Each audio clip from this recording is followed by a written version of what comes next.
majina mimi naitwa Mrida Mshota, ni mwenyekiti wa Chama cha Wafugaji Tanzania. Ndugu waandishi wa habari, nichukue nafasi ya kipekee kwa kuweza kukutana na ninyi kwa sababu kama mnavyojua tarehe 29 Oktoba ni siku ya kupiga kura. Kwa hiyo nimefika hapa ili kuwahabarisha wafugaji kote nchini kwamba tarehe 29 mwezi wa 10 wajitokeze kwa ajili ya kupiga kura ya Mheshimiwa Rais, wabunge pamoja na madiwani.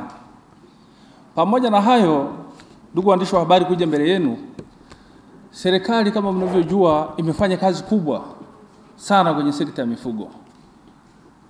Ndani ya miaka minne Mheshimiwa Dr. Samia Suluhu Hassan alipoingia madarakani, bajeti ya Wizara ya Mifugo ilikuwa shilingi bilioni 169. Lakini hadi leo bajeti inasoma bilioni 475. Lakini sio hivyo tu, tulikuwa tumeshindwa kuuza mifugo kwenye mataifa makubwa ya nje kwa sababu mifugo ya Tanzania ilikuwa imekosa chanjo. Kwa sababu hiyo serikali imetenga bajeti ya shilingi bilioni 210 kuhakikisha mifugo yote inachanjwa, na mwaka huu tayari bilioni 69 tayari zimeshatoka na kazi inaendelea. Na ndio maana nimekuja mbele yenu kuambieni na kuambia ndugu zangu wafugaji kote nchini, tujitokezeni tukapigeni kura. Na kwenye chama chetu tuna wanachama zaidi ya milioni 4,268,000.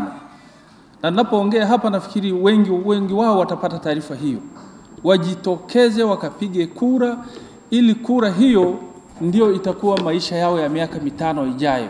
Kwa sababu lazima tuungane na serikali kwa pamoja, tuhakikishe tunakwenda kupiga kura.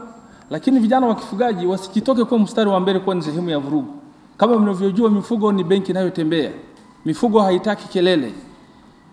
Na serikali imetufanyia kazi kubwa. Tulikuwa na migogoro mingi ya wakulima na wafugaji, tulikuwa na migogoro kati ya wahifadhi na wafugaji, lakini migogoro hiyo yote tayari imeshatoweka.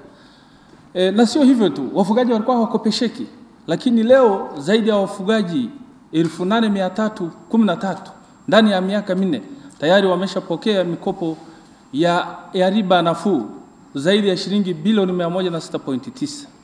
Kwa maana hiyo tuna kila sababu ya kuungana na serikali kuhakikisha kura zinapigwa za kutosha, ili Mheshimiwa Rais ashinde kwa kura za kishindo, ili sasa tuhakikishe sasa mambo yale ambayo tunayohitaji ili yaweze kutekelezeka. Tumesikia kwenye kampeni mbalimbali ambazo sera za Mheshimiwa wagombea wamesema.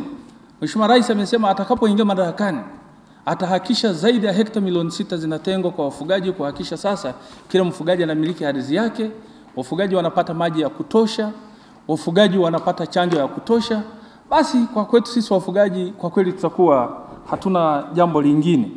Lakini ukiangalia mauzo ya nje ya nyama, wakati Rais alipoingia madarakani, mauzo ya nyama yalikuwa ni tani 1,700, lakini ndani ya miaka 4 sasa tunaweza kuuza nje zaidi ya tani 14. Ukiangalia kwenye sekta yetu kazi kubwa sana imefanyika. Lakini najua nimeongea na ninyi waandishi wa habari, hawawezi wakakosa watu wakosoaji, lakini hiyo ndio ukweli. Na tuambizane hiyo ndio ukweli, na ndio ukweli wenyewe. Kwa sababu sisi tulikuwa tumebaki nyuma, la tunampongeza. Lakini tunampa pole Mheshimiwa Rais kwa kazi nzuri aliyofanya kwenye kampeni zake, na sisi tumeshiriki mwanzo hadi mwisho. Kwa kweli tumeona kampeni zimekwenda kwa kistaarabu, na sisi sasa niseme kwa wafugaji, naombeni sasa tarehe 29 tujitokeze tukapige kura. Zaidi ya kura milioni 4,268,000 ziende zipigwe, na tumetoa hamasa kubwa katika maeneo mbalimbali. Tuna uongozi kuanzia ngazi ya kata, ngazi ya wilaya na ngazi ya kanda pamoja na taifa.